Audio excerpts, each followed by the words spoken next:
Hello guys, मैं हाजिर हूँ आपके लिए करंट जीके के क्वेश्चन लेकर। करंट जीके जो कि किसी भी नौकरी की एग्ज़ाम में आने वाले एक मोस्ट इम्पोर्टेंट पार्ट का क्वेश्चन है। हर तरीके की सरकारी नौकरी में करंट जीके के क्वेश्चन ज़रूर पूछे जाते हैं। तो अगर आप इन करंट जीके के क्वेश्चनों को सही ढंग से रीड आउट करते हो तो आपके लिए ये बहुत ही फलदायक होंगे। तो आइए हम शुरू करते हैं आज का करंट जीके 23 अगस्त का। First question, which state has been declared India's first fully digitally literate state? Bharat का कौन सा राज्य है जो पूर्ण रूप से डिजिटली साक्षर राज्य घोषित किया गया है? डिजिटल रूप से साक्षर घोषित किया गया है। ए केरला, बी कर्नाटका, सी तमिलनाडु, डी आंध्र प्रदेश। तो इसका करेक्ट आंसर है केरला, ए। इसके बारे में थोड़ा बता देता हूँ आपको। केरला के चीफ मिनिस्टर हैं पी विजयन। इनका फुल नेम है Pinarayi Vijayan. So, Chief Minister Pinarayi Vijayan declared Kerala as the first fully digital literate state in India. ये इंडिया का पहला ऐसा fully digitally literate state announce किया गया है। The achievement marks the completion of the first phase of the Digi Kerala project. तो केरला में इसके लिए एक प्रोजेक्ट चलाया गया है, डिगी केरला प्रोजेक्ट। तो उसकी ये एक अचीवमेंट है, to bridge the digital divide. The project was, ये जो प्रोजेक्ट है digi Kerala project, digi Kerala project was implemented at the grassroots level. यानी बिल्कुल एक ज़मीनी स्तर से इसको शुरू किया गया था। बिल्कुल जो भी लोकल बॉडीज़ हैं केरला की, वहाँ सब जगह पर। Survey covered 1.5 crore people from 83 lakh families. 83 lakh जो फैमिलीज हैं उनके लगभग 1.5 करोड़ लोगों को कवर करने का इसका प्लान था। 21 lakh people were found digitally illiterate. 21 lakh people जो है वो डिजिटली असाक्षर पाए गए थे, निरक्षर थे वो। आउट ऑफ देम 21.87 लाख और 99.98% सक्सेसफुली कंप्लीटेड ट्रेनिंग। इन्होंने ट्रेनिंग कंप्लीट करी। Kerala has presented A model. Yes, Kerala ने पूरे देश में सभी स्टेट के सामने 100% डिजिटली साक्षरता का दर्जा पाकर सभी राज्यों के सामने एक मिसाल पेश करी है। तो आइए हम नेक्स्ट क्वेश्चन पे चलते हैं। Question number second, which country has launched its military exercise titled, जिसका टाइटल्ड है सस्टेनेबल पावर 1404। इस एक्सरसाइज को टाइटल दिया गया है ये sustainable power 1404। A Israel, B Iran, C Russia, D China. Correct answer is B Iran. तो थोड़ा इसके बारे में डिटेल से बता दूं। Iran launches its first military exercise after the end of its 12-day war with Israel. अभी हाल ही में इजराइल के साथ में इसका 12 दिन तक जो वार चला था, उसके एंड होने के बाद में ये ईरान ने अपना फर्स्ट मिलिट्री एक्सरसाइज लॉन्च किया है। The exercise named sustainable power 1404। और इस एक्सरसाइज का नाम है सस्टेनेबल पावर 1404। और ये was held in the gulf of Oman and the Indian ocean.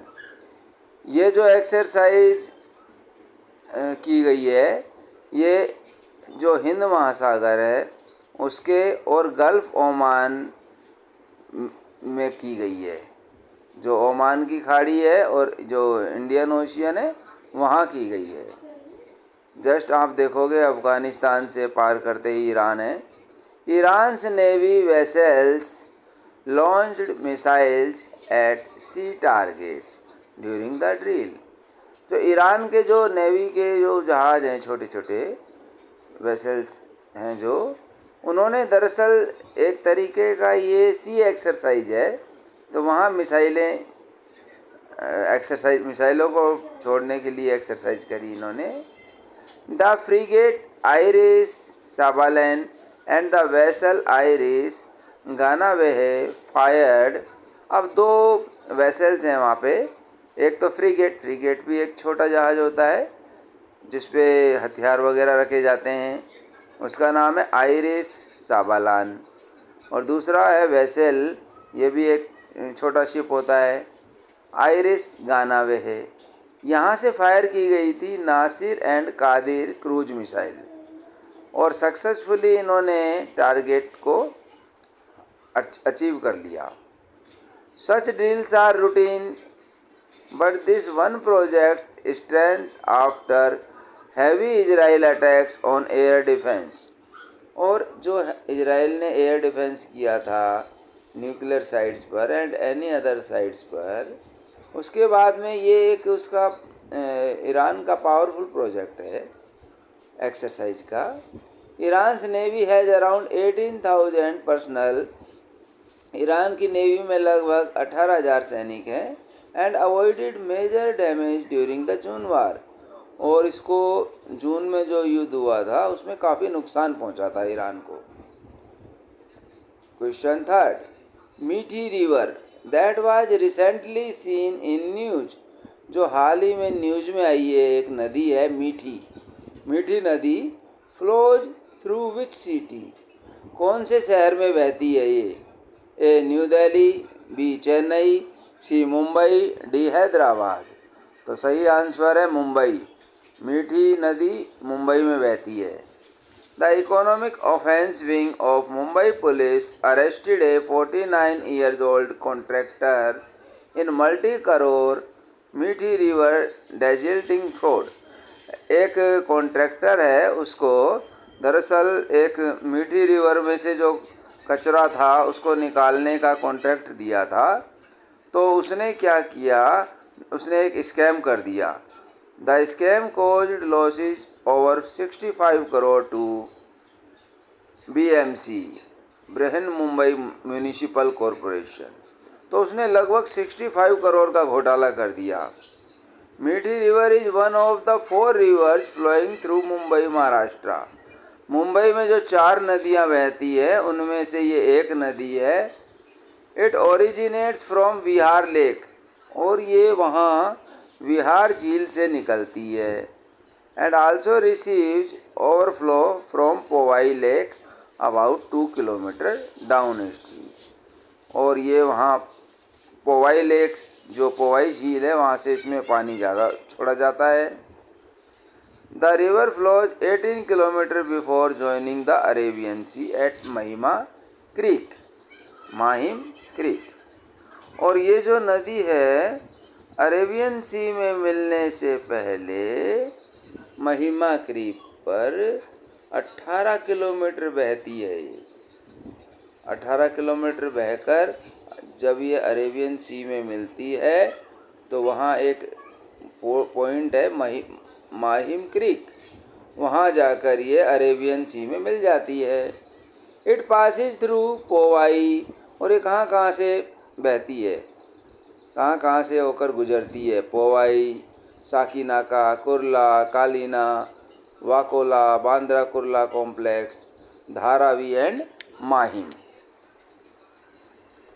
Question 4, where was the 18th International Olympiad on Astronomy and Astrophysics 2025 held? तो International Olympiad Astronomy and Astrophysics कहाँ पर आयोजित किया गया? A Jaipur, B Dehradun, C new Delhi, D Mumbai. तो answer है इसका correct D Mumbai. इसमें ये मुंबई में आयोजित किया गया था। इसमें India won 4 gold medals. India ने 4 गोल्ड मेडल जीते और 1 सिल्वर मेडल जीता। ये 15 से 21 अगस्त के बीच हुआ था। The event hosted 288 students from 63 countries. इसमें 63 देशों से 288 स्टूडेंट आए थे। इंडियन गोल्ड मेडलिस्ट आर, कौन कौन से हैं जिन्होंने इंडिया के जिन्होंने गोल्ड मेडल लिया? इसमें आरुष मिश्रा बेंगलुरु से, बानीब्राता माझी दिल्ली से, पानिनी पटना से एंड अक्षत श्रीवास्तव कोलकाता से। Suman Gupta Gurugram won the silver medal, Suman Gupta ने सिल्वर जीता। Iran emerge as the top performer with all 5 members winning gold medals.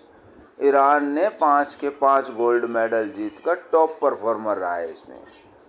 The event was organized by the Homi Bhabha centre for science education, HBCSE ने ये इवेंट आयोजित किया था and Tata institute of fundamental research के साथ मिलकर इस इवेंट को आयोजित किया था। Question number 5, national space day is observed every year on which day? तो दोस्तों आज 23 अगस्त है और आज के दिन ही नेशनल स्पेस डे यानी राष्ट्रीय अंतरिक्ष दिवस मनाया जाता है। ऐसे अंतरिक्ष, और देखिए ऐसे आपको दिखने में भी लगेगा 3 जैसा। ये देखिए आप अंतरिक्ष जब हम लिखते हैं तो इसमें ए जो है वो 3 की तरह लग रहा है, इसका मतलब 23 अगस्त। Correct answer is national space day is celebrated on August 23 to commemorate the Chandrayaan 3 mission soft landing, क्योंकि इसी दिन चंद्रयान 3 मिशन की सॉफ्ट लैंडिंग हुई थी and deployment of the Pragyan rover on the moon in 23। और प्रज्ञान रोवर जो था हमारा प्रज्ञान नाम का, वो चंद्रमा पर इस दिन डिप्लॉय किया था। With this India became the 4th country to land on the moon, और चंद्रमा पर उतरने वाला इंडिया दुनिया का 4th देश बन गया, चौथा देश बन गया। And the first near the lunar south pole, और इस चंद्रमा के साउथ पोल पे उतरने वाला दुनिया का पहला देश है। Indian space research organisation ISRO leads India space programme with innovation, international collaboration and private sector growth. जो इसरो है ये हमारे स्पेस संबंधित सभी प्रोग्रामों को लॉन्च करता है। The theme for 2025 is Aryabhata to Gaganyaan, ancient wisdom to infinite possibilities. ISRO hosted national space meet 2 in New Delhi. ISRO ने अभी national space meet 2.0 New Delhi में इसने होस्ट किया है। Private stakeholders, academia, startup and experts के साथ मिलकर इसे होस्ट किया है। तो दोस्तों ये थे आज के करंट जीके के क्वेश्चन। आप इन करंट जीके के क्वेश्चनों को पढ़कर किसी भी सरकारी नौकरी के एग्ज़ाम को सफलतापूर्वक आप फाइट कर सकते हैं। बस आप इनको डेली करंट जीके के क्वेश्चन के हिसाब से इनको तैयार करते रहिए और प्रैक्टिस करते रहिए। धन्यवाद दोस्तों, थैंक यू सो मच।